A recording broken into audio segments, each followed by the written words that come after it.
उसने तो सब कुछ तैयार कर लिया, कपड़ा पसंद किया, केक लिया, घर को सजाया, यहाँ तक कि फोटोग्राफर को भी बुला लिया।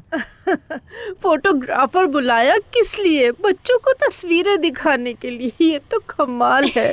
सच में मजा आ गया। वो वहाँ निकाहनामा हाथ पे लिए खड़ी थी। हाँ। मुझे तो बहुत हंसी आ रही है।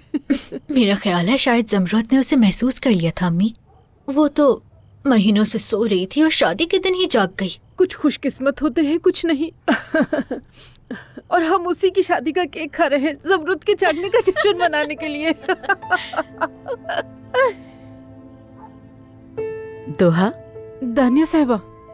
लगता है तुम फारिग हो मजे से गपशप जो कर रही हो। नहीं, हम तो बस। क्या आपको भी एक पीस चाहिए?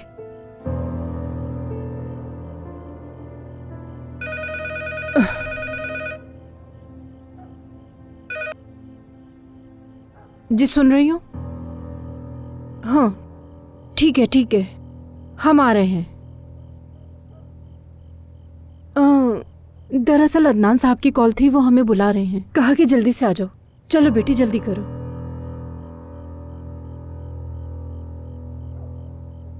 जाओ जाओ, अदनान तुम्हें हिदायत जो देगा।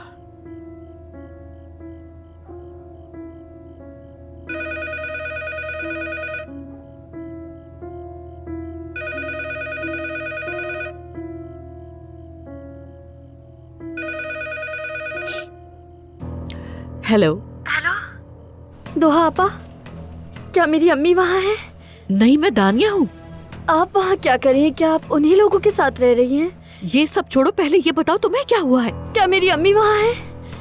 वो फोन नहीं उठा रही हैं। अंदर है सब लोग, कहो तो मैं बुला के ले आती हूँ। नहीं नहीं मत बुलाए। अच्छा अदनान को बुला लो। नहीं किसी को मत बताइएगा।